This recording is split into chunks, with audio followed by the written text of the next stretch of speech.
Ada di kursi-kursi paling murah, tolong maju 1 meter dari situ. Ya, ada di tempat-tempat duduk paling murah. Maju 1 meter dari tempatmu duduk yang paling belakang. Jangan ada yang bersandar kecuali yang umurnya 40 tahun ke atas. Ya.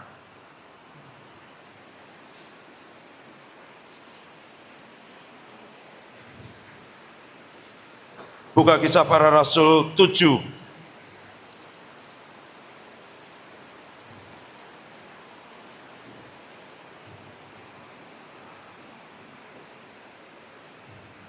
Kisah Rasul 7 ayat 17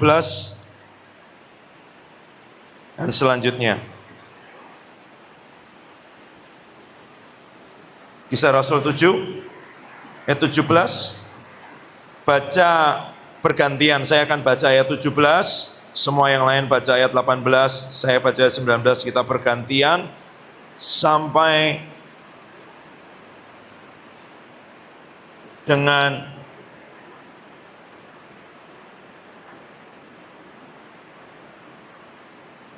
ayat yang terus ya baca sampai ayat 37 aja. Banyak ya. Tetapi makin dekat genapnya janji yang diberikan Allah kepada Abraham, makin bertambah banyaklah bangsa itu di Mesir.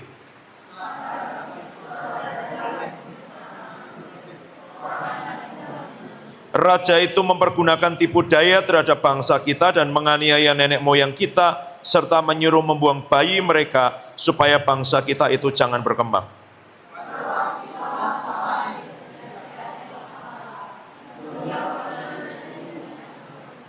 Lalu ia dibuang, tapi putri Firaun memungutnya dan menyuruh mengasuhnya seperti anaknya sendiri.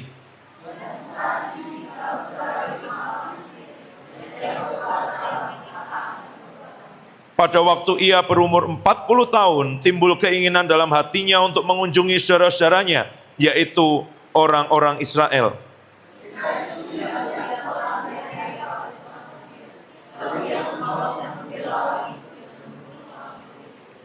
Pada sangkanya, saudara-saudaranya akan mengerti bahwa Allah memakai dia untuk menyelamatkan mereka, tetapi mereka tidak mengerti.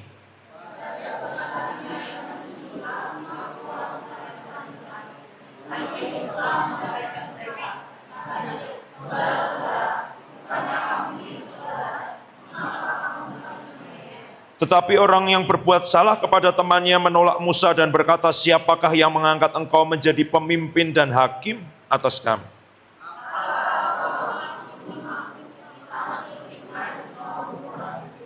Mendengar perkataan itu larilah Musa dan hidup sebagai pendatang di tanah Midian. Di situ ia memperanakkan 2 orang anak laki-laki.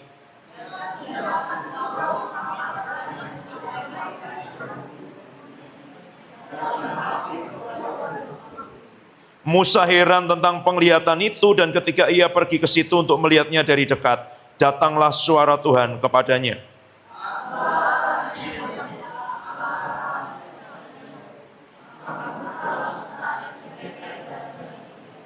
Lalu firman Allah kepadanya, tanggalkanlah kasutmu dari kakimu, sebab tempat di mana engkau berdiri itu adalah tanah yang kudus.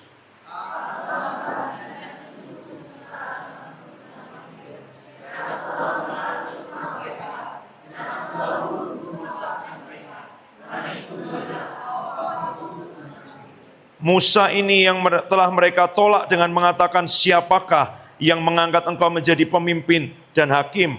Musa ini juga yang telah diutus Allah sebagai pemimpin dan penyelamat oleh malaikat yang telah menampakkan diri kepadanya di semak duri itu.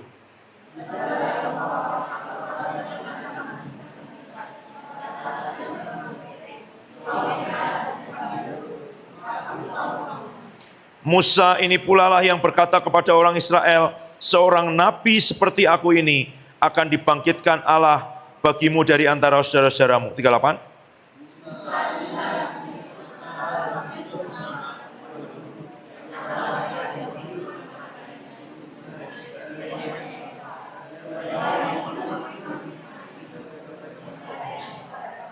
Oke. Bukan ini yang saya siapkan tadi pagi dan dari kemarin. Tapi ketika tadi mami dapat itu, ujian dinaikkan, saya bergumul dari tadi gitu ya. Tuhan, Engkau bicara apa? Karena sebenarnya saya berdoa, Tuhan ngomong ini beberapa hari yang lalu. Untuk apa? Untuk ibadah anak-anak SMP. Tapi tidak akan mungkin kamu bicara tentang sesuatu yang kamu sendiri tidak pernah mengalami dalam hidupmu. Itu namanya calo. Ya. Kamu tidak pernah mengalami kebaikan Tuhan, kamu tidak mengalami perjumpaan dengan Tuhan, kamu tidak pernah mengalami kuasa Tuhan, dan kamu mau bicara itu. Kamu mau bicara tentang pengharapan, tentang Tuhan itu baik, tentang Tuhan itu sanggup, Tuhan itu mampu, Dia berkuasa, Dia pribadi, Dia hebat, tapi kamu tidak pernah punya hubungan dengan Dia. Itu kata-kata kosong. Ya. Tukang jamu. Iklan. Kamu tahu sekarang orang-orang endorse, ya kan? Dia nggak tentu pakai produk itu tuh. Kamu percaya artis-artis itu pakai produk-produk yang dia endorse itu? Enggak. Itu. Padahal seharusnya nih, ya, ini tahun berapa sekarang? 2024.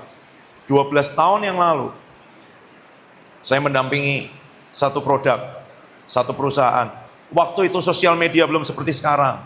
Tapi sebenarnya, ya, endorse itu harusnya tulus. Dari orang yang punya personal experience, orang yang punya pengalaman pribadi, lalu orang akan percaya karena mereka belajar namanya horizontal marketing ini dari mana? Dari agama.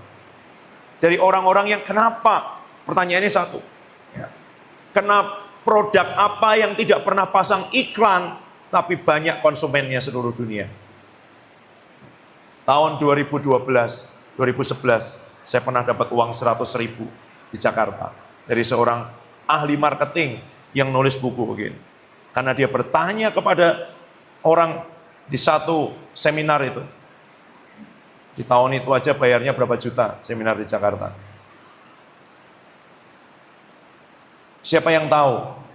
Padahal sebelumnya saya lihat beberapa orang nemuin dia dan ngomong gini. Pak, buku Bapak saya udah baca, luar biasa sekali semuanya. Tahu nggak pertanyaan dia tadi? Oke. Produk apa yang tidak pernah beriklan tapi konsumennya paling besar seluruh dunia? Orang satu ruangan gak ada yang bisa jawab. Dia pikir dia berhasil kan? Saya angkat tangan. Oh iya, apa? Agama. Dia bilang, nanti yang bisa jawab saya kasih 100.000. Saya duga dia sudah di beberapa tempat dan gak ada orang bisa jawab. Padahal semua orang bilang, saya udah baca buku Bapak luar biasa. Tahu nggak? Itu di halaman pertama dari bukunya. Bohong semua penjilat. Ya kan? Kalau baca bukunya pasti ingat dong, halaman pertama. Gitu. Tahu nggak dia ngasih duit saya 100.000? Enggak. Lupa. Saya waktu itu BlackBerry ke panitia. Mana pembicara tidak menepati janjinya? Karena yang dia kampanyekan di situ apa? Word of mouth. Kata-kata itu melakukan seperti yang dikatakan. Ya, orang marketing, orang jualan seperti itu tidak menepati janji. Tapi kita bukan. Kita ini martir. Marturia, saksi.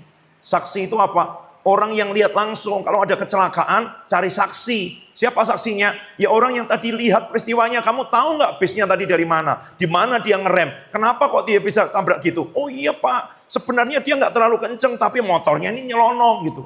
Yang dicari saksi, orang yang lihat langsung. Ada orang aja beli soto ke tempat masuk gang, nggak ada di Google Map, nggak ada di GoFood. Orang cerita makan soto di situ enak banget, nggak dibayar sama tukang sotonya. Cerita dia.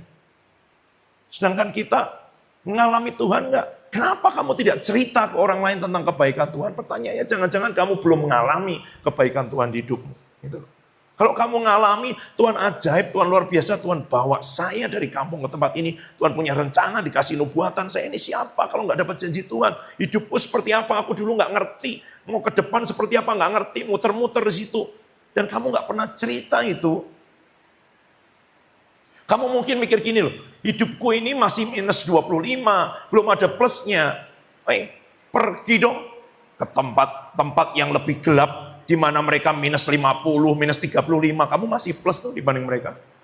Kamu jangan bandingin dengan orang-orang yang udah wow, udah bagus, bisa memimpin pujian, pelayanan, gini-gini keren. Enggak lah. Ya kan? Orang kan ngomong begini, lebih baik menyalakan sebatang lilin daripada mengutuki kegelapan. Ya baik, Dibanding mengutuki kegelapan, lebih baik menyalakan sebatang lilin. Tapi itu kan kayak Amsal. Amsal ngomongnya gimana? Lebih baik sepiring sayur daripada lembu tambun tapi dengan pertengkaran. Tapi itu lebih baik, bukan paling baik. Apa paling baik? Lembu tambun hidup damai sejahtera. Gitu. Apa peribahasa kita? Lebih baik hujan batu di negeri sendiri daripada hujan emas di negeri orang. Itu dibodohin kamu. Paling baik hujan emas di negeri sendiri. Itu dong. Gitu. Ini begitu. Siapa suruh kita menyalakan lilin dibanding mengutuki kegelapan, lebih baik menyalakan sebarang lilin gitu. Tapi kita ini api yang berkobar, yang menyala, yang akan membakar, bukan lilin. Itu melo-melo aja. Iya ya, daripada mengutuki kegelapan, lebih baik menyalakan sebatang lilin. Firman Tuhan itu, biar rohmu menyala-nyala. Menyala-nyala itu kalau lilin nggak menyala-nyala, ya dia gitu. Sumbu yang pudar nyalanya, iya kan? Gitu kan?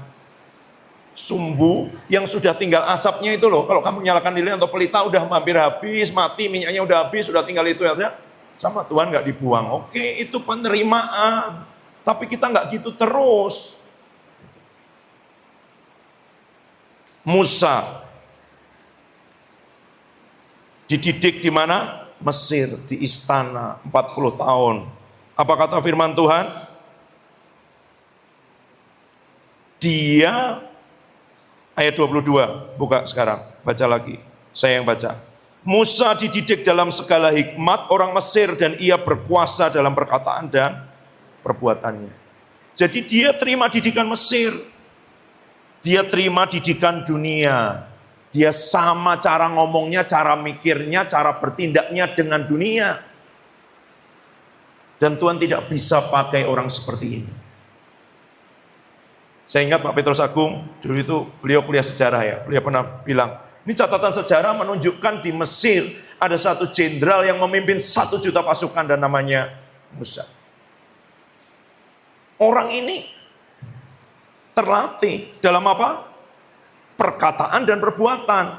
Berarti dia punya hikmat, punya pengetahuan, strategi perang, dia punya perencanaan yang bagus, kemampuan berbahasanya memimpin bagus, leadershipnya bagus, dia perbuatan itu apa? Dia bisa mengorganisir, dia bisa mengeksekusi, dia bisa menggunakan pedang. Buktinya waktu dia lihat orang berantem, pakai pedang dia. Ya. Menurutmu orang seperti ini cocok nggak jadi pemimpin? Cocok kan? Tapi tidak menurut Tuhan. Gitu loh. Ini yang membedakan. Ini aja yang positif, bukan yang negatif dari dunia. Buat Tuhan tidak bisa dipakai. Dan banyak sekarang pelayanan dan orang Kristen begitu bangganya menceritakan tentang semua kehebatannya secara manusia dan dunia. Kalau kalian ingat yang Pak Iwel bilang kemarin, itu sebenarnya pemikiran dunia dicarikan ayat-ayatnya kemudian disampaikan. Bukan dari Tuhan. Karena kalau dari Tuhan, kenapa kok Musa harus 40 tahun di Midian mengembalakan kambing domba mertuanya? Sampai ketika dia ditemui Tuhan, apa yang dikatakan Musa? Tuhan, aku ini tidak bisa bicara. Tuhan, aku ini tidak punya apa-apa. Loh, kalau Tuhan mau memakai orang yang hebat menurut standar dunia, 40 tahun yang lalu dong dia jenderal di Mesir. Dia terdidik dalam segala hikmat orang Mesir. Berkuasa dalam perkataan dan perbuatannya. Dia punya otoritas, dia punya pengalaman, dia punya jam terbang. Dia punya skill, terlatih, terdidik. Mungkin dia manajer, mungkin dia levelnya CEO, mungkin dia levelnya pemimpin perusahaan. Apapun, mungkin dia levelnya jenderal di militer. Mungkin dia akademisi, dia guru besar, profesor. Tapi Tuhan tidak butuh itu. Kalau Tuhan butuh itu, tidak butuh dihabiskan 40 tahun juga di Midian. 40 tahun ngapain jadi gembala? Sehingga ketika setelah 40 tahun, Tuhan temui dia, Tuhan tanya, apa di tanganmu? Tongkat. Tidak bisa lagi pedang. Semua yang dari dunia, di hidup kita, Kalau kita mau dipakai Tuhan, ngikutin Tuhan, membawa pembebasan dari Mesir. Mesir di hidupmu harus dikeluarkan dulu. Itu. Kenapa? Karena Tuhan cuma butuh satu malam mengeluarkan Israel dari Mesir, ya kan? Begitu tulah terakhir, anak sulung mati, keluarkan mereka kan? Tapi 40 tahun di padang gurun yang diingat-ingat masih apa? Mesir. Kamu udah berapa bulan, mungkin beberapa ada yang udah sekian tahun, berapa semester di sini. Yang kamu ingat-ingat Mesir nggak? Hidupmu sebelum kamu kenal Tuhan. Ya coba kalau dulu bisa gitu bebas aku. Kalau bisa gitu aku enak. Aku bisa milih sendiri. Dan banyak orang Kristen sudah sekian tahun jadi Kristen masih mau kembali ke Mesir. Tubuhnya sudah keluar dari Mesir, jiwanya masih di Mesir. Nah, aku mau gini aja. Aku mau gini aja. Nggak ada. Kamu nggak kemana-mana, kamu akan putar-putar di padang gurun dan mati di situ. Tidak masuk ke janji Tuhan. Ya. Terlalu banyak dengar berita-berita anugerah yang murahan. Tapi tidak begitu firman Tuhan. Kenapa? Rasul Paulus ngomong jelas loh. Nanti di 1 Korintus nggak usah dibuka. Buka sendiri di rumah, nanti di kamar masing-masing. Tuhan itu ngomong tentang siapa? Tentang orang Israel yang sudah dipanggil keluar dari Mesir, dibebaskan, gambarannya kita, dikeluarkan dari hidup yang lama, dibebaskan dari dosa, sekarang kamu ciptaan baru di dalam Tuhan Yesus, tapi kamu bolak-balik pengen kembali ke kehidupanmu yang lama. Kamu tertarik dengan Mesir. Gitu. Terus kayak gitu terus. Itu kalau sampai 10 kali, Tuhan bilang cukup. Ada hitungannya loh. Mereka apa? Mati di padang gurun, tidak sampai ke janji Tuhan. Jangan dibilang, oh iya, rencana Tuhan tidak gagal. Rencana Tuhan tidak gagal, tapi dia cari orang lain. Tidak pakai kamu dan aku. Jadi jangan terlalu, oh iya, gitu. Ya, enggak. Baca firman baik-baik, baca Ibrani, baca 1 Korintus. Kalau kamu menyia-nyiakan firman, darah, yang dulu aja kalau itu darah domba, kamu menyia-nyiakan ada kutuknya, ada hukumnya. Apalagi darah anak domba Allah. Yang mahal itu kamu sia-siakan. Ada harganya. Musa dididik dalam segala hikmat orang Mesir. Dan ia berkuasa dalam perkataan perbuatannya. Pada waktu ia berumur 40 tahun, timbul keinginan dalam hatinya untuk mengunjungi saudara-saudaranya. Jadi ini muncul di dalam hatinya. Saya tidak usah buka, tapi terjemahan bahasa Inggrisnya ngomong gini. It came into his heart. Ya. Itu datang ke dalam hatinya. Berarti dari keinginan Musa bukan? Bukan. Dari Tuhan, beban itu diberi Tuhan. 40 tahun tinggal di istana baik-baik aja, dia nggak kekurangan apapun, tapi Tuhan memberi beban di hatinya untuk membebaskan bangsa Israel. Tapi Musa coba lakukan itu dengan caranya sendiri. Dia pikir ketika ada orang Israel dianiaya, dia mau bebaskan, dia mau tolong, dia mau bela, dibunuh. Ayat 25. Pada sangkanya, saudara-saudaranya akan mengerti. Jadi kamu menyangka bahwa mereka akan mengerti, orang di kampungmu akan ngerti, keluargamu akan ngerti, mungkin teman sekamarmu akan ngerti bahwa kamu ini mungkin berdoa syafaat buat mereka, berdiri buat hidup mereka, sedang mau nolong mereka, menasihati mereka, tapi mereka tidak mengerti. Ya nggak apa-apa. Karena itu sedang dipakai Tuhan supaya kamu dibawa ke Midian, dihabiskan semuanya dulu. Cara pikirmu yang lama, caramu melihat, caramu bertindak, caramu berkata-kata itu loh. Ini Mesir ini di sini sebenarnya positif, ya kan? Karena dia jenderal, dia dididik, dia diberi pengetahuan, dia disekolahin baik. Tapi juga ada Mesir yang lain, semua yang bukan dari Tuhan itu cara berpikirnya, cara ngomongnya, cara bertindaknya, cara bersikapnya, itu Mesir. Kalau kamu pikir hidupmu itu harus mendapat dulu baru kamu memberi, itu Mesir. Karena Tuhan bilang apa? Beri dan kamu akan diberi. Kalau kamu pahit, marah, kecewa, nyimpen terus, kamu gak mau ngampuni, itu Mesir. Karena cara Tuhan apa? Kalau kamu tidak mengampuni, Bapamu tidak mengampuni. Kamu lebih dulu diampuni dan pengampunan dia lebih besar. Kamu seperti orang yang sudah diampuni 5 miliar hutangmu, ada orang hutang 5.000 sama kamu, pernah kamu pinjam uang beli cilok, kamu tagih. Itu kalau kamu nggak mau ngampuni. Itu Mesir. Dan kamu dibombardir terus dengan pemikiran Mesir setiap hari di hidupmu, karena kamu lihat Mesir lewat handphonemu, lewat pergaulanmu, semuanya masih itu mempengaruhi hidupmu. Kamu harus keluar dulu dari Mesir. Kamu harus dikeluarkan dulu dari Mesir. Mesir harus dikeluarkan dari hidupmu. Bagaimana cara mengeluarkan Mesir? Ya dia harus dibawa keluar, dibawa pergi. Tuhan membawamu ke tempat ini. Itu cara untuk kamu dikeluarkan dari Mesir dan Mesir dikeluarkan dari hidupmu. Kalau Mesir tidak dikeluarkan dari hidupmu, kamu akan terus berpikir bahwa apa mungkin, apa bisa, aku ini siapa, dan seperti itu. Kalau terus seperti itu tandanya Mesir masih ada di hidupmu. Kamu udah keluar dari kampungmu, kamu udah pergi sampai ke Jawa, tapi kamu belum bisa percaya bahwa Tuhan punya rencana buat hidupmu. Itu artinya Mesir masih di hidupmu. Mesir masih di pikiranmu. Mesir masih di hatimu. Dan kamu kemudian menyangka bahwa kemudian begitu kamu begitu, orang lain akan mengerti. Enggak, karena Musa memang dapat beban, kamu dapat panggilan dari Tuhan, tapi panggilan dari Tuhan tidak bisa dikerjakan dengan caramu sendiri dan dengan cara Mesir.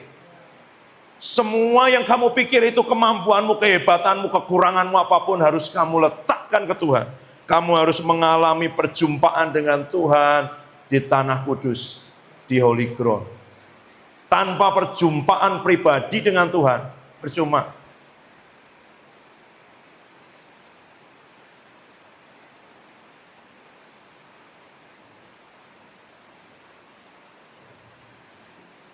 Ayat 30.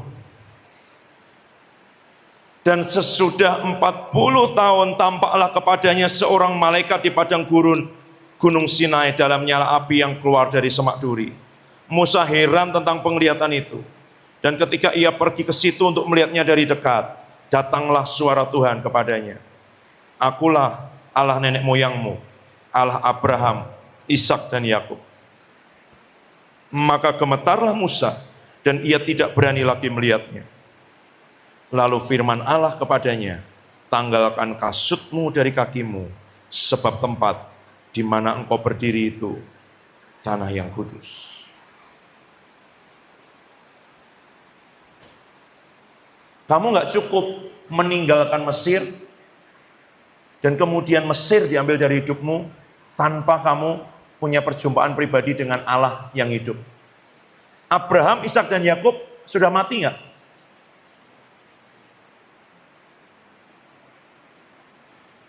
Kalau kamu bilang Abraham, Ishak dan Yakub mati, kamu nggak baca Alkitab.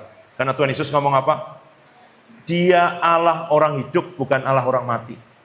Berarti Abraham, Ishak dan Yakub di mana? Bersama Tuhan lah di surga. Makanya namanya meninggal dunia, itu mungkin lebih tepat. Meninggalkan dunia, rohnya, tubuhnya dikubur, tapi dia bersama Tuhan, nggak mati. Gitu. Dia bukan Allah orang mati itu Allah nenek moyangmu. Yang kamu sembah, roh-roh leluhur itu Allah orang mati. Dia Allah orang hidup. Kenapa kok dia bilang Allah Abraham, Ishak dan Yakub? Sebab dia punya perjanjian dengan Abraham, Ishak dan Yakub untuk memberikan tanah itu kepada Abraham. Dan kamu harus terima dan mengalami perjumpaan pribadi dengan Allah yang hidup itu. Ya. Pribadi. Sendiri, bukan rombongan. Kamu ada di tempat yang sama, kamu ada di sini sama-sama, tapi kamu nggak akan ngalami apa-apa. Kamu nunggu orang lain, kamu lihat orang lain, kamu takut dengan orang lain, kamu kemudian mikir apa kata orang lain, nggak ada. Sendiri dengan Tuhan. Kamu harus punya pengalaman itu. Apa pengalamannya? Pengalaman melepaskan kasut. Siapa yang melepaskan kasut? Tawanan, budak. Orang Israel kalau dia ditawan atau menawan waktu itu, dia akan menyuruh orang yang ditawan itu melepaskan kasutnya. Kenapa? Jalan di padang gurun, jalan di padang pasir yang panas, nggak pakai kasut. Bisa jalan jauh nggak? Nggak. Pasti jalannya berjingkat-jingkat, ya kan? Panas, matahari terik. Kenapa? Supaya tawanan tidak bisa lari. Supaya dia nggak bisa lari sendiri. Itu dipaksa kalau tawanan. Tapi kalau kamu jumpa dengan Tuhan, Tuhan bilang kalau kamu mau ketemu aku, tanggalkan kasutmu, sukarela. Tuhan mau ngomong apa? Jadikan dirimu tawanan rohku. Dan itu yang dibilang Paulus. Paulus ini jadi nubuat ini pesan Tuhan ya. Tapi yang dialami Paulus saya percaya itu ujian-ujian. Kenapa? Dia diomongin gini loh. Paulus jangan ke sana. Di sana penjara dan aniaya menunggu kamu. Dari kota ke kota dia dapat begitu loh. Dia bilang jangankan di penjara. Mati pun aku rela. Sebab apa? Aku ini tawanan rohnya. Aku diikat. Kamu tahu tawanan? Tangannya dibelenggu, kakinya dibelenggu. Dia ngikutin rantai yang kemudian membawa dia kemana. Dia nggak punya hak sendiri. Ya dia bisa mau jalan ke sana, tapi kan dia akan ditarik ke sana. Gitu. Dan Tuhan tidak memaksa. Tuhan minta Musa melepaskan kasutnya. Musa, ini tempat yang khusus. Kamu mau mengalami, kamu mau diutus, coba baca ayat berikutnya.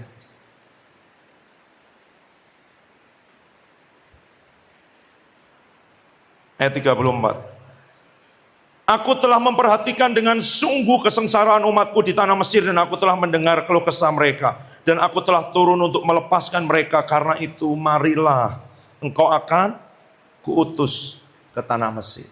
Sebelum Tuhan mengutusmu lagi kembali ke dunia, ke Mesir, yang dulu kamu hidup di situ mikirnya begitu, ngomongnya begitu, bertindaknya begitu, kamu harus di tanah kudus dulu. Kalau enggak kamu sama aja. Dan sebelum sampai ke tanah kudus, kamu harus dihabisi semua yang dulu kamu punya, pengalamanmu yang lalu dari dunia. Di tanah kudus itu enggak lagi dipaksa. Tapi kamu dihadapkan pada pilihan, mau enggak kamu aku utus? Lepaskan kasutmu, lepaskan hakmu. Jangan jalan sendiri. Jangan terlalu cepat, jangan terlalu lambat, ikut. Biar Tuhan yang memimpin semuanya. Memimpin kemana? Terserah Tuhan. Kayak Paulus, bahkan kalau dipimpin ke penjara dan aniaya, bahkan ke penghukuman mati sekalipun. Dia bilang, aku ini tawanan roh. Sudah aku lepaskan Tuhan. Tidak punya hak lagi. Tidak bisa. Jalan sendiri tidak bisa. Jalan terlalu cepat tidak bisa. Lari sendiri tidak bisa. Berhenti juga nggak bisa. Kalau kamu berhenti kakimu melepuh, ya kan? Pasir, panas. Jadi harus berjalan.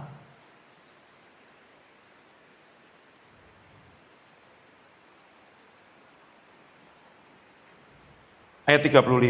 Musa ini yang telah mereka tolak dengan mengatakan, siapakah yang mengangkat engkau menjadi pemimpin dan hakim? Musa ini juga telah diutus Allah sebagai pemimpin dan penyelamat oleh malaikat yang telah menampakkan diri kepadanya di semak duri itu. Jadi orang akan ngomong sama kamu ini siapa? Ya kan? Waktu kamu coba bicara kepada keluargamu, kepada tetanggamu, kepada temanmu dulu, kepada teman kamarmu, bahkan mungkin kepada kakak kamarmu, mereka akan ngomongin kamu siapa? Memangnya kamu diutus Tuhan? Memangnya kamu jangan sok suci, kamu nabi, kamu itu semua. It's okay. Apa yang mereka katakan itu kamu aminkan aja lah. Kamu ini kok hidupnya suci banget, amin. Gitu. Kamu tahu kan di dalam pikiranmu tidak sesuci itu juga, aminkan aja. Orang bilang, wah kamu gitu-gitu ya, imanmu besar sekali. Kamu terlalu, ini mikirnya terlalu berlebihan, terlalu besar, amin. Ada orang kok ngomong gitu katanya, Pak Roni ini visinya terlalu besar, amin. Gitulah. Saya ingat satu orang hamba Tuhan, satu kali tempat pelayanannya di demo, kelompok-kelompok garis keras. Mereka semua di luar dengan sound system yang sangat besar bilang, ini pusat kristenisasi di Indonesia. Ini tempat di mana uang-uang orang kaya datang. Ini tempat di mana banyak orang dikristenkan di sini. Di dalam mereka bilang, amin, amin. Mereka lebih tahu dari kita, lebih punya iman dari kita. Kamu bisa gitu nggak? Orang kan mungkin mau ngejek kamu. Orang mungkin mau ngolok-olok kamu. Kalau itu sesuatu yang baik, yang besar, kenapa nggak kamu aminkan? Uangmu sekarang banyak ya? Iya dong. Gitu. Ini belum seberapa, baru receh-recehnya. Gitu. Enggak loh. Enggak. Gitu. Bohong dalam hatimu kamu senang. Ya kan? Gitu. Enggak lah. Amin Tuhan. Betul. Kok dia bernubuat tentang hidupmu. Ya kan? Gitu.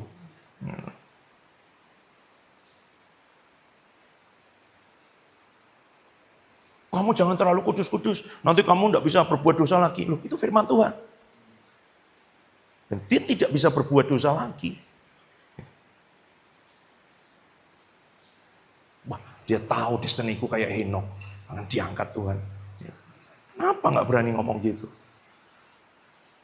Kenapa kamu begitu orang ngomongin kamu kepikir, kamu ikut, kamu takut. Musa yang dari istana, yang dari Mesir. Kalau dipanggil Tuhan dia harus dikeluarkan dari situ sendiri. Nggak ada panggilan Tuhan itu berdua, bertiga, rombongan, nunggu orang lain. Temanku nggak berangkat, temanku nggak datang, temanku nggak baca Alkitab, temanku nggak bangun. Nggak ada, sendiri. Sendiri. Kenapa banyak orang nggak kemana-mana? Karena dia nunggu orang lain. Dan tidak pernah Tuhan memanggil itu nunggu orang lain. Waktu Abraham seorang diri Tuhan berbicara. Waktu Yakub seorang diri Tuhan bergelut dengan dia. Rombongannya disingkirin dulu. Musa dikeluarkan dari istana Mesir, dari Mesir dijauhin semua sampai tinggal kambing domba mertuanya bukan punya dia. Masih ada enggak yang kamu punya, yang kamu andalkan? Masih ada enggak?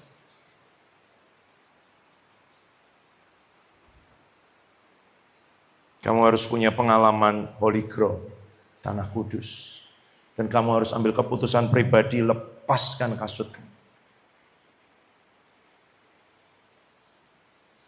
Sebab kalau enggak itu kamu enggak bisa diutus kembali ke tanah Mesir. Sebelum kembali ke tanah Mesir, ke dunia, yang dulu cara hidupnya, cara mikirnya seperti itu. Kamu harus punya pengalaman dengan Tuhan di tanah kudus. Pribadi. Ketemu dia, mengalami dia. Dan itu yang dikatakan ada satu kegerakan yang lahir dari Inggris namanya Keswick Convention. Keswick tulisannya, tapi bacanya Keswick. Keswick. Kegerakan itu lahir dari sekitar tahun 1900-an atau 1800 akhir. Cuman satu pesannya. Nyerah sama Tuhan. Kalau kamu belum nyerah sama Tuhan, gak usah pergi kemana-mana, kamu cuma akan buat kekacauan. Kenapa? Nanti kamu ada orang berantem sedikit, kamu keluarin pedang, kamu bunuh. Itu kalau Musa tidak dihabiskan sama Tuhan, dia mimpin bangsa Israel 2 juta yang ngomel setiap hari, dia keluarin pedang, mati semua sama Musa. Ya enggak? Dan kemudian firman Tuhan bilang apa? Musa orang paling lembut hatinya. Dari mana? Ya dihabiskan Tuhan 40 tahun di Midian. Kalau dia dulu nggak gitu, dia mikir, dia bikin strategi, dia bikin itu semua. Sekarang begitu dia ngadepin kesulitan, dia sujud tanya Tuhan.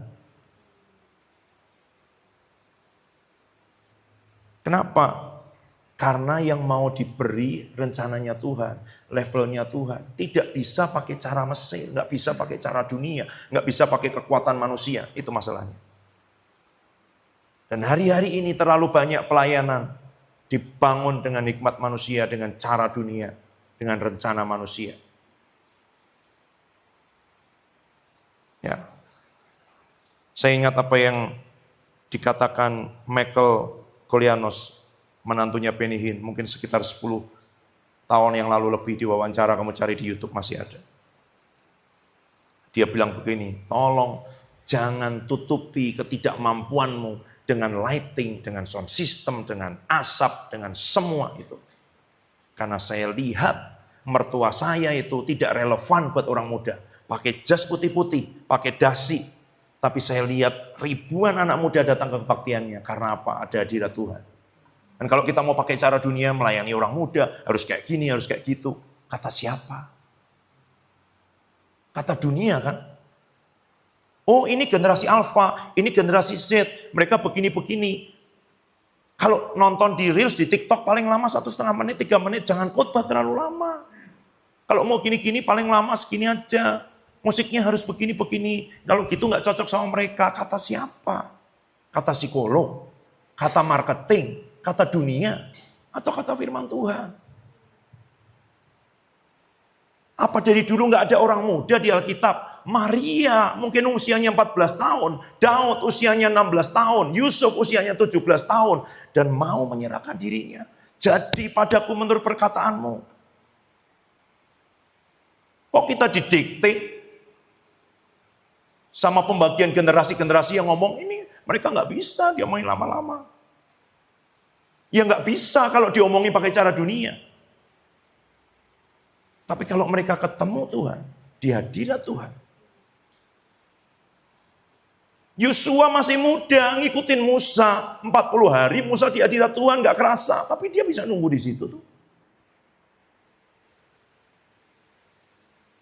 Kenapa kita tidak memperkatakan bahwa ini generasi yang baru, yang bangkit, yang punya daya tahan, punya kesetiaan, punya kekuatan, punya pengorbanan, punya penyerahan diri. Kenapa kita ngomong ikut kayak dunia? Generasi stroberi memang cantik luarnya,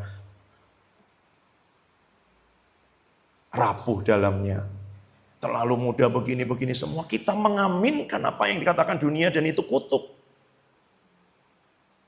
Padahal firman Tuhan bilang apa? Akan terjadi di hari-hari terakhir. Aku akan membangkitkan siapa? Orang-orang muda mendapat penglihatan. Anak-anak. Ya kan? Semua dipenuhi roh. Dan ketika dipenuhi roh, itu tidak pakai kekuatan sendiri. Kenapa kok cuman bisanya 1,5 menit, 3 menit? Karena pakai jiwa.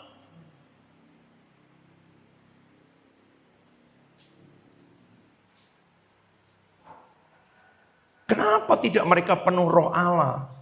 Sejak masa kecilnya, karena itu janji Tuhan. Buka dulu Kisah Para Rasul. 2.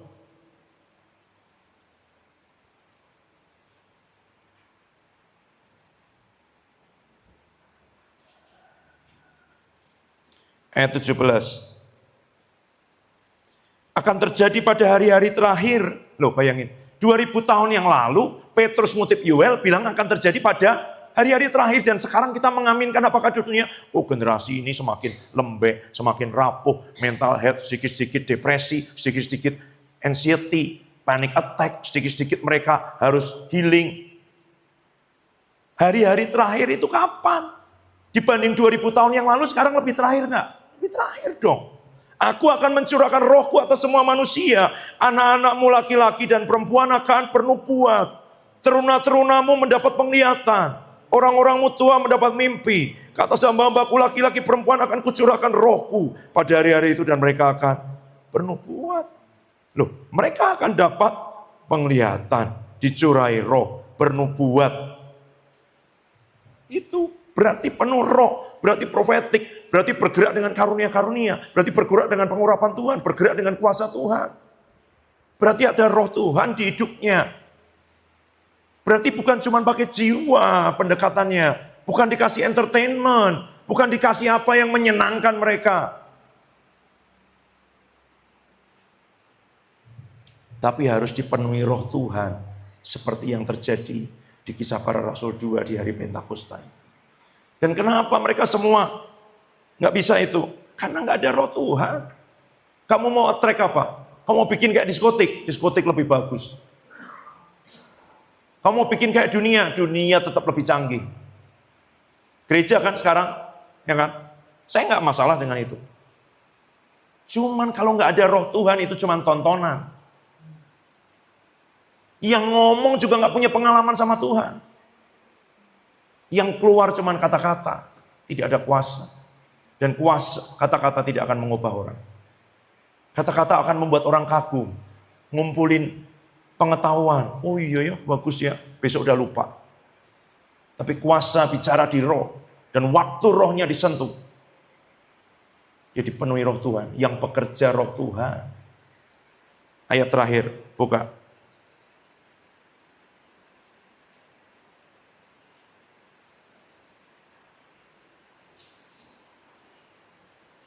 Satu Korintus 4 ayat 20.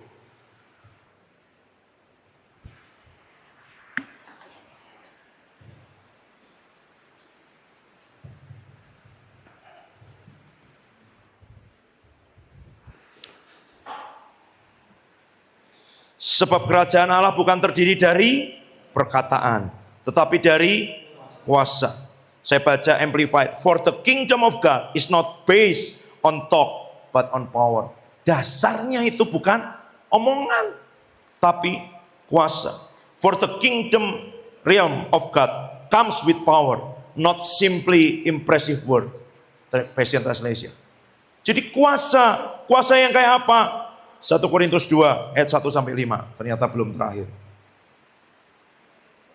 1 Korintus 2. Ya, ayat 1 sampai 5. Paulus nih, muridnya Gamaliel, orang Farisi, dididik dalam hukum Taurat paling ketat, semua peraturan hukum Taurat diikuti, umur 8 bulan, 8 hari dia disunat, keturunan suku Benyamin, orang Yahudi asli, mentaati hukum Taurat tidak bercela. Ya kan? Dididik dalam didikan Gamaliel, dia bilang aku paling keras, ikut aliran paling keras, paling radikal. Demikian pula ketika aku datang kepadamu saudara-saudara, aku tidak datang dengan kata-kata yang indah atau dengan hikmat untuk menyampaikan kesaksian Allah kepadamu. Sebab aku telah memutuskan tidak mengetahui apa-apa di antara kamu selain Yesus Kristus, yaitu Dia yang disalibkan. Aku juga telah datang kepadamu dalam kelemahan, dengan sangat takut dan gentar. Baik perkataanku maupun pemberitaanku tidak kusampaikan dengan kata-kata hikmat yang meyakinkan, tapi dengan keyakinan akan kekuatan roh, supaya iman kamu jangan bergantung pada hikmat manusia, tapi pada kekuatan Allah. Keyakinan akan kekuatan roh. Saya baca dari bahasa Indonesia, terjemahan bahasa Indonesia, Lugas. Baik perkataanku maupun pemberitaanku tidak kusampaikan dengan kata-kata yang meyakinkan dari hikmat manusia, melainkan melalui demonstrasi roh dan kuasa. Kak Devi, apakah vakum cleanernya ada di belakang situ? Ada, boleh bawa sini sebentar.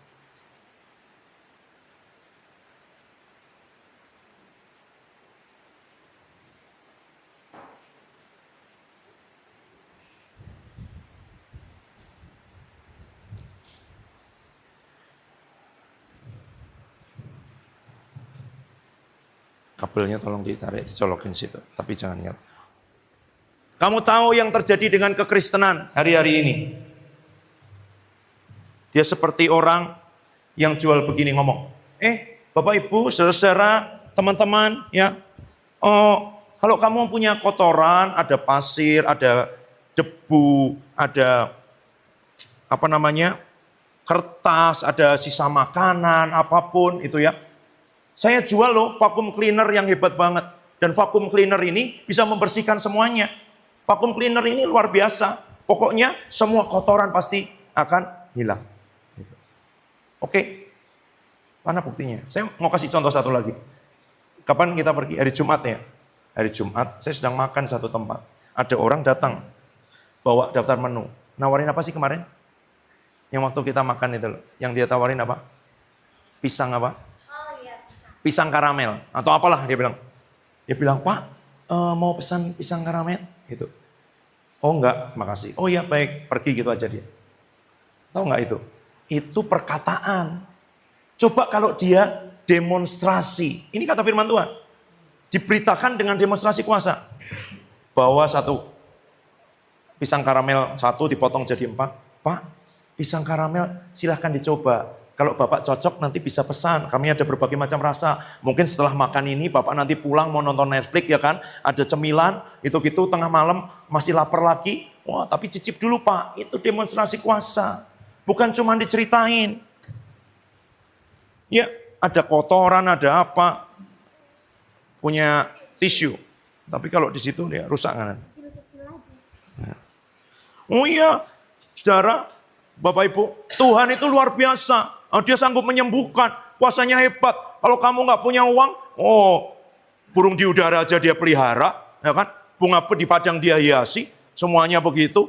Dia bisa membuat di padang gurun aja dikasih mana. Kalau ketika mereka pengen burung puyuh bisa diterbangkan. Musa aja mikir dagingnya dari mana, ya kan?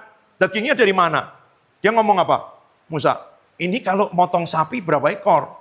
Motong domba berapa ekor? Kalau mau kasih ikan apa mau ngeringin lautan, baca firman tuh kayak gitu. Gitu. Tuhan pakai angin datengin burung puyuh, gitu kan. 5 roti 2 ikan bisa memberi makan 5.000 orang, gitu.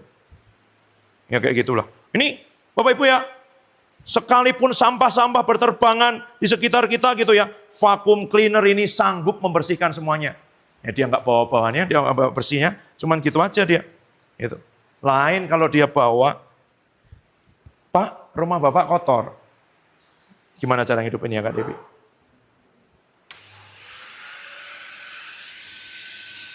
Boleh saya bantu? Apa yang bisa dilakukan?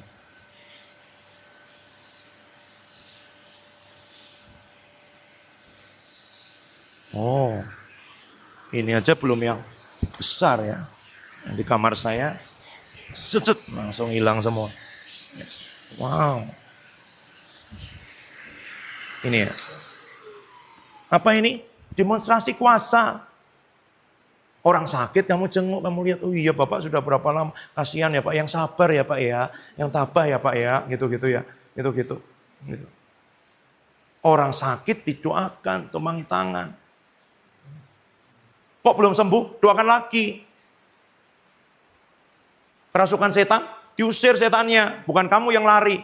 Mau pergi ke kamar mandi sendiri aja takut minta di teman-temannya. Gimana mau pelayanan pelepasan? Suara intimidasi setan yang ada di telingamu aja nggak bisa kamu tengking, nggak bisa pergi. Gimana kamu mau demonstrasi kuasa? Kamu cuma cerita, kalau ada vacuum cleaner ya, kotoran ini beres semua. Nah mana vacuum cleanernya? Ini ya, kalau ada, coba nih ya, kalau Kak Debbie yang main gitar di sini ya, kamu langsung rasakan hadirat Tuhan. Loh kamu main gitar sampai hadirat Tuhan turun. Gitu loh.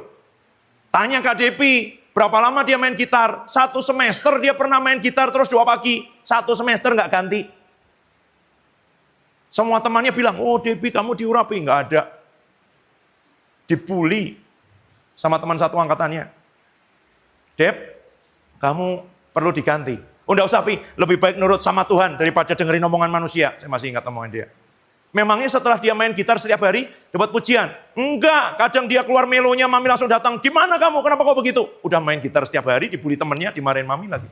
Ya, gitu. Dan itu harganya.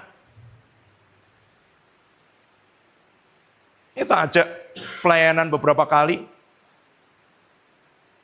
Ada orang sudah 16 tahun, 17 tahun, tidak pernah nangis, tidak pernah rasakan hadirat Tuhan, nyembah 3 lagu, langsung luluh hatinya. Ada orang di situ pelepasan sendiri, ada jarinya sakit, belum didoakan, udah sembuh karena ada hadirat Tuhan kuat. Kok bisa Kak? Harganya ada. Setelah itu disuruh Tuhan nyembah di Pancasila setiap hari, udah hampir 1,5 tahun. Nyembah di situ. Berurusan berhadapan dengan pengamen, orang jual gorengan, orang jual peyek, orang jual apa, ya kan, orang minta sumbangan, apapun. Gitu. Itu loh. Terus kamu kepengin pengurapannya, kepengin manifestasinya, kepengin bisa bersihin kayak gini. Ada harganya. Gitu. Ada harganya. Kalau kamu mau dengar 5 tahun yang lalu, 5,5 tahun yang lalu waktu kami baru datang ke STT Sangkakala, ya. Ada kakak tingkatmu nggak sampai selesai, dia cuma 2 tahun mungkin ya.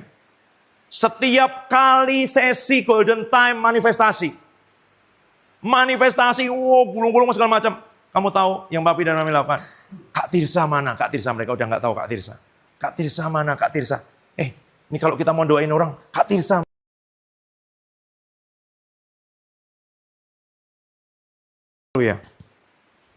Ya, akhir bulan lalu. Ada satu anak dari Papua, saya ditaruh, datangin dia di tengah penyembahan. Tumpangi tangan baru nempel gini loh, baru nempel. Langsung menggelepar-gelepar. Di tengah penyembahan. Wah, ganggu. Saya bilang ini. Dia menggelepar-gelepar, kenceng suaranya lebih kenceng dari tadi, karena aulanya menggema. Dalam nama Tuhan Yesus, aku ikat rohmu, aku larang kok manifestasi. Langsung gini-gini, nggak bisa. Tapi nggak saya bungkam mulutnya. Dia teriak keras sekali, diam. Bayangin, saya ngomongnya bukan, aku ikat engkau, enggak. Aku ikat engkau, aku larang kau manifestasi. Diam. Aku bungkam mulutmu dalam nama Tuhan Yesus. Diam. Sekarang kau perintahkan kau pergi. Setiap pijakan-pijakan aku hancurkan dalam nama Tuhan Yesus. Pergi. Semua roh-roh yang bukan dari Tuhan di hidupnya. Pergi. Pergi. Itu otoritas. Latihan pakai suara keras nggak apa-apa. Nggak ada salahnya. Gitu. Tapi itu otoritas. Kayak ada kopral teriak-teriak sama jenderal cuman ngomong gini aja. Diam. Kepangkatan itu ya karena dia setiap kali ditugasi, dia berhasil. Setiap kali ditugasi, dia nurut. Setiap kali diutus kemana, nanti pangkatnya naik. Otoritasnya naik. Gitu. Gitu. Itu demonstrasi kuasa. Kita sudah berdoa setiap minggu. Kok belum sembuh? Mas Adit, ya kan? Loh, sudah ada 2 orang dapat penglihatan kok perutnya kempes. Saya lebih memilih mengikuti apa yang dilihat di roh daripada apa yang kenyataan. Gitu. Dan saya cerita kemarin sama beberapa anak, saya bilang gitu. Kamu tahu cara yang saya lakukan? Setiap minggu saya cari kesaksian. Saya cari kesaksian kesembuhan. Saya lagi dengerin E.E. Allen. Penginjil meninggal tahun 70.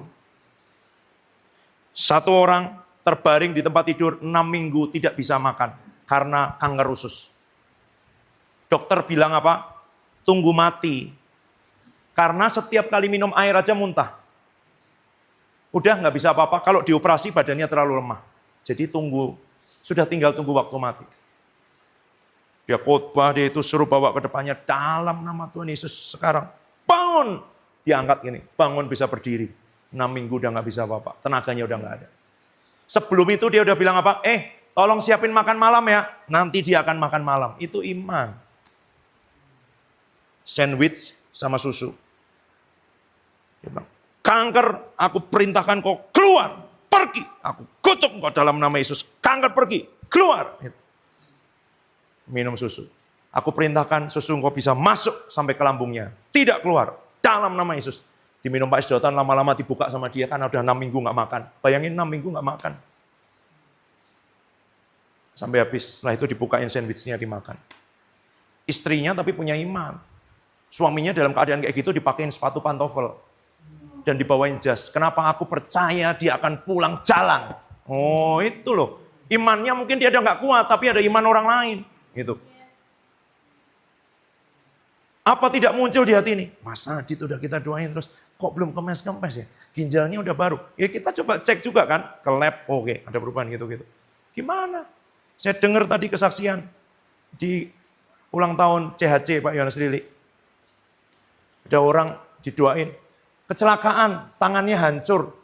Disambungin pakai pen udah nggak bisa. Dokter bilang apa? Amputasi. Orangnya masih percaya, punya iman Tuhan menyembuhkan. Didoain di situ. 9 bulan. Dari tadinya nggak bisa apa-apa, dokter bilang diamputasi. Sampai bisa lagi semua dengan itu. Nyambung sendiri tanpa muatan dokter. Dan saya lihat kesaksian juga di Uganda. Ibu yang kakinya sakit tadinya nggak bisa itu. Bisa jalan-jalan, bisa itu semua. Naikin iman. Kesaksian itu mengobarkan iman di hidupmu. Nah kalau yang kamu dengar, keluhan, gerutuan, omelan, ketakutan. Itu mengecilkan. Apa bisa ya, enggak bisa. Iman. Gitu. Dan saya masih hari ini bergaul dengan orang-orang yang punya iman. Gitu. Kamu harus bersahabat dengan orang-orang yang lebih kuat dari kamu, lebih bisa menopang hidupmu. Gitu. Kamu boleh melayani siapapun, tapi kamu tidak boleh bersahabat dengan orang yang kalau setiap kali ketemu dia aja kamu jadi goyah imanmu. Kamu jadi mempertanyakan kebaikan Tuhan, jadi meragukan rencana Tuhan, jadi membelokkan kamu. Cara berpikirmu, apa iya benar juga ya, kayak mungkin benar kata temanku. Enggak. Kamu harus berteman, bersahabat dengan orang yang waktu kamu dengar dia ngomong, kamu merasa gini, aduh aku harus ngejar Tuhan lebih lagi nih, masih jauh banget aku. Gitu.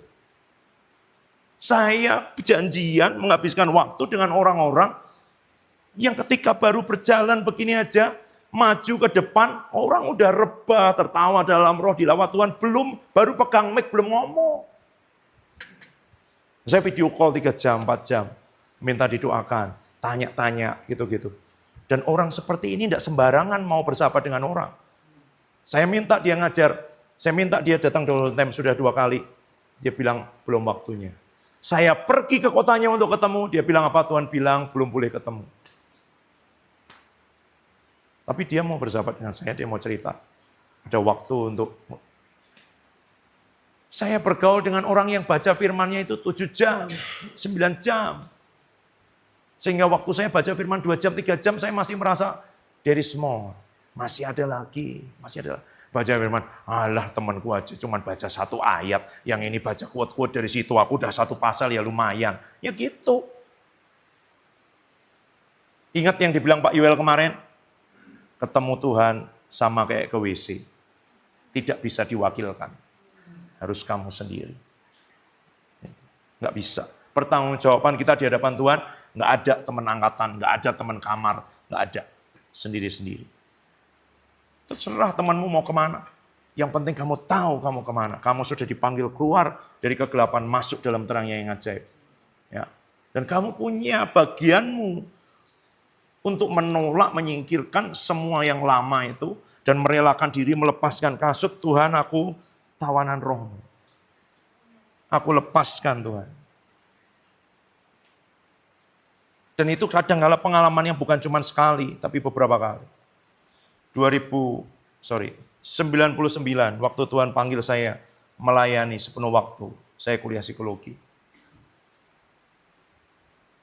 Tuhan bilang lewat suara hati, lewat firman, dan lewat 1 orang. Saya sedang baca Alkitab di kamar kos yang saya baru pindah hari itu. Roma. Ya, nggak usah dibuka. Ini ayat panggilan saya.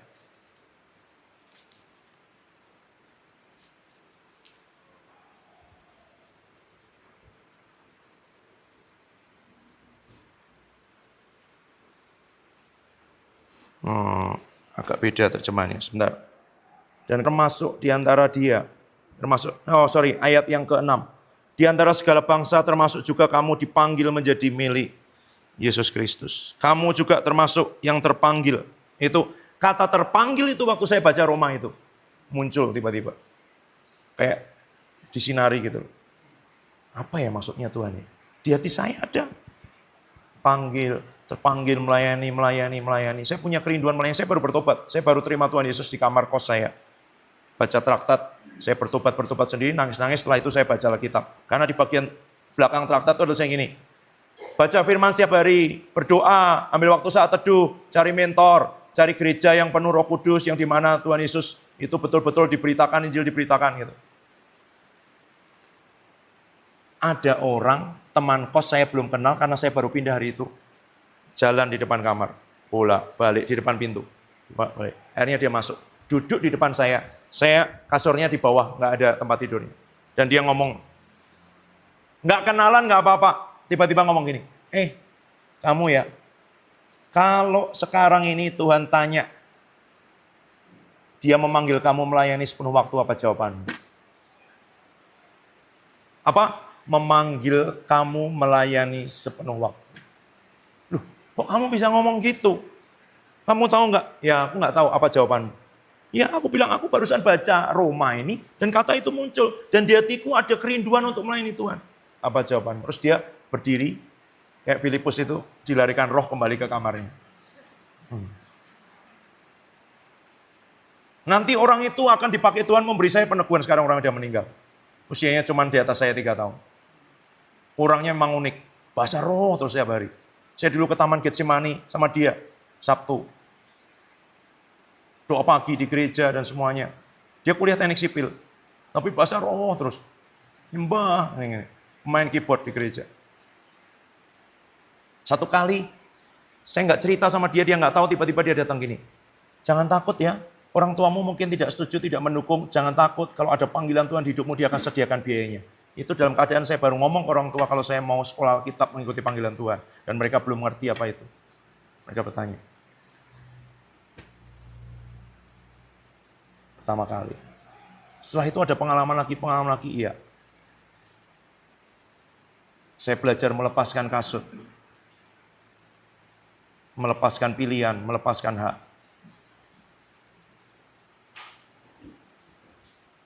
Yang saya aja pergi ke Inggris nggak mau loh. Maunya kemana Papi? Maunya ke Belanda. Saya punya pilihan ke Jerman, ke Amerika di Boston, Jerman di Heidelberg, ke Inggris di Birmingham, tapi saya kepingin di Belanda di Amsterdam. Sama-sama di Eropa aja, di Jerman saya nggak mau.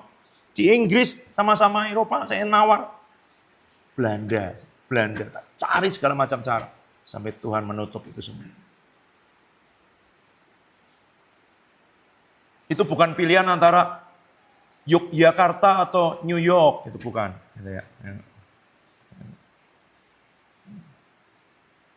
Kopeng atau Seoul, bukan. Itu antara Inggris, Belanda, Jerman, atau Amerika. Jadi Belanda, aku nggak kepengen. Jerman aku nggak senang, saya udah pernah 3 hari. Inggris, aduh, enggak lah. Amerika, ngotot. Ya. Sampai Tuhan bawa pada pengalaman itu. Lepaskan kasut. Lepaskan hak. Rela enggak kamu? Membiarkan aku yang memimpin. Membiarkan kamu jadi tawanan rohku. Pergi kemanapun yang aku bawa engkau. Kenapa? Karena kalau tanpa itu, kita tidak berguna buat kerajaan Allah. Daging dan darah tidak mendapat bagian dalam kerajaan Allah. Daging dan darah itu apa? Kekuatan kita, kemampuan kita, rencana kita, kesenangan kita, impian kita, cita-cita kita. Harus yang lahir dari Dia. Dan yang lahir dari Dia ngomongnya di roh kita. Bukan di daging kita. Bukan di kekuatan kita. Bukan. Makanya firman Tuhan bilang apa? Bukan dengan kuat dan gagah, tapi dengan rohku, kata Tuhan. Sebab kalau kekuatan dan kegagahanmu masih ada, ya, kamu mungkin mengagumkan buat dunia, tapi kamu tidak bisa dipakai dalam kerajaan Allah. Itu aja. Dan banyak ini tidak diberitakan. Semua yang lain tanya, talentamu apa? Kemampuanmu apa? Potensimu apa? Baik enggak? Baik. Supaya kamu tahu bahwa Tuhan memberi itu dalam hidupmu. Tapi kamu rela enggak? Semua yang sekarang, oh aku ini semua. Ini semua milikmu Tuhan. Yang penting rohmu tinggal di dalamku. Saul, dari mana jabatan raja? Dari mana pengurapannya? Dari Tuhan kan?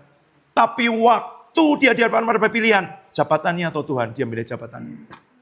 Karuniamu dari Tuhan bukan. Kemampuanmu dari Tuhan bukan. Potensimu dari Tuhan bukan. Impianmu dari Tuhan bukan.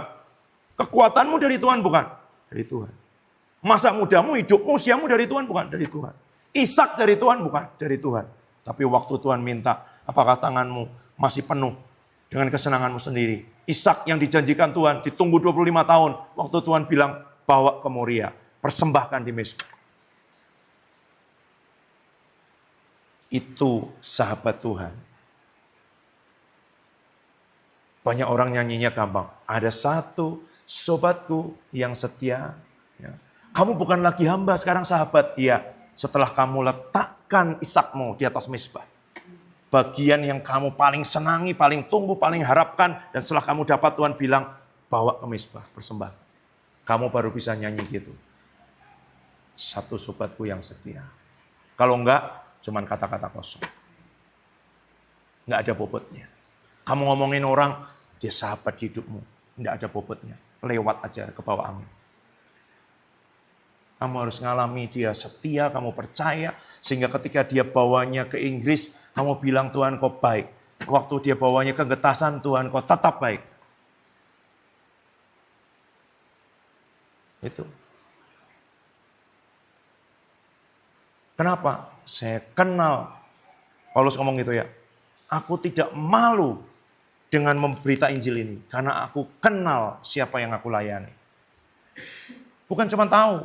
Tahu kamu baca buku teologi. Tahu kamu dengar khotbah orang. Kenal itu kamu punya hubungan pribadi. Kenal itu kamu ngalami. Kenal itu kamu punya pengalaman tanah kudus ini. Sehingga ketika dia bilang lepaskan kasutmu. Dia lepaskan. Karena yang ada di hadapannya lebih berharga daripada haknya, pilihannya, kekuatannya, cita-citanya, apapun yang ada di hidupnya. Datang lagi ke Tuhan.